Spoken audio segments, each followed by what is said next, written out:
और कुछ नहीं जाना। आज भी मेडिकल साइंस के अनुसार इस युग में आप जी रहे हैं, 5 वर्ष के 6 वर्ष के बालक कहीं काम भावना में भावित होता है। अगर आप भगवान नहीं मानते हैं तब मैं यही जाना चाहता हूं, अगर आप नहीं मानते हैं ईश्वर तभी मैं पूछना चाहता हूं, 5 वर्ष के 6 वर्ष के बालक, कितना भी आज विज्ञान का युग बहुत बड़ा है अपने आप में, तो क्या अभी अपने आप में उसके द्वारा कुछ होता है? ऐसे खेलने की बात करेंगे। अगर भगवान मानते हैं तो फिर आपको संशय करना ही नहीं चाहिए, और नहीं मानते हैं अपने आप में तो आज उस ऊपर किसी प्रकार के टीका टिप्पणी का क्या मतलब होता है? कुछ लोग कहते हैं कि अपने आप में कहते हैं लोग कि अगर कहीं कामी हो तो कृष्ण जैसा, लोग कहता है जो थोड़ा चंचल स्वभाव का जो है, कामी हो तो कृष्ण जैसा हो, स्त्री लोलुप हो तो राम जैसा हो, और लोभी हो तो बामन जैसा हो, और क्रोधी हो तो नरसिंह जैसा हो। और बताइए ना, उनकी बुद्धि पर तरस आती है ऐसे लोग जो कहते हैं नरसिंह भगवान क्रोधी हैं। क्रोध किसे कहा जाता है जी?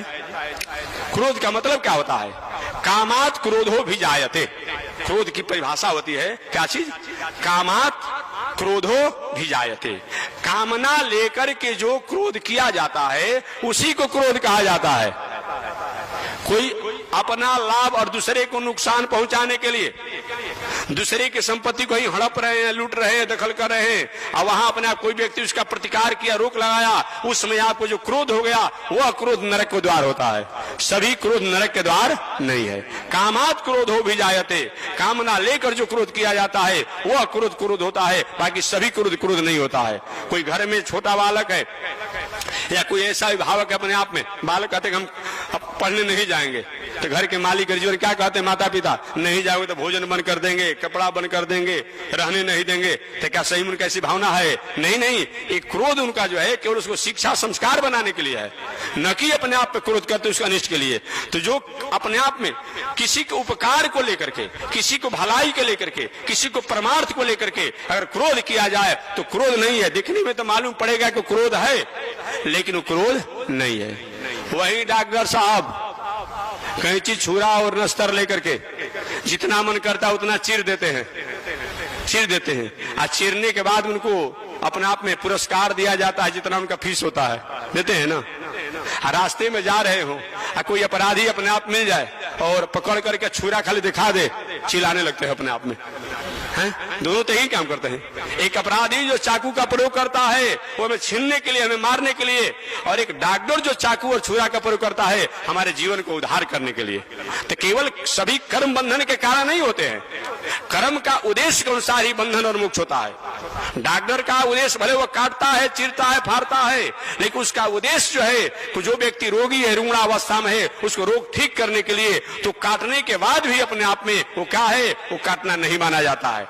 एक अपराधी जो है उसका उद्देश्य छीनना है, लूटना है, मारना है, उसके द्वारा जो किया जाता है उसको अपराध माना जाता है, उसको अपराध माना जाता है। इसलिए सभी क्रोध को क्रोध नहीं कहा गया है।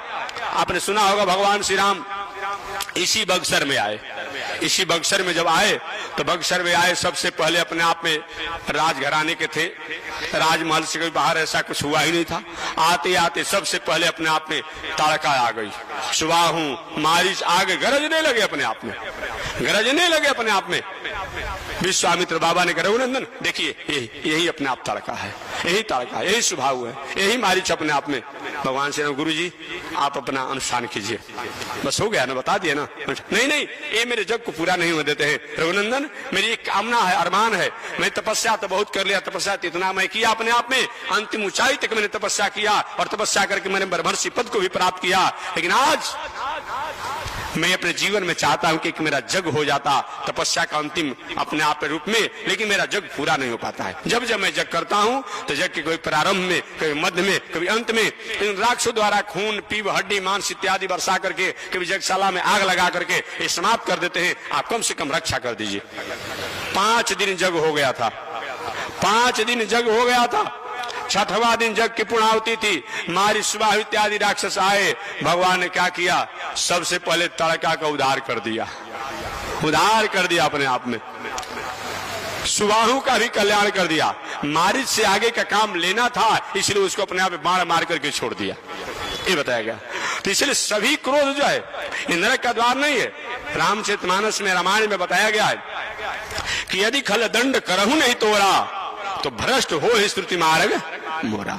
अगर शासक है, राजा है, प्रशासक है, अपने आप में कहीं समाज, घर, परिवार, देश चलाना है, अगर कोई व्यक्ति अपराध करता है, गलत मार्गों में जा रहा है और अपने आप कहीं कहीं क्रोध करेंगे नरक हो जाएगा, तो सबके सब अपराधी बन जाएंगे, अपराधी बन जाएंगे। इसलिए श्री रामायण में बताया गया है कि यदि खल दंड करहु नहीं तोरा तो भ्रष्ट हो ही श्रुति मार्ग मोरा।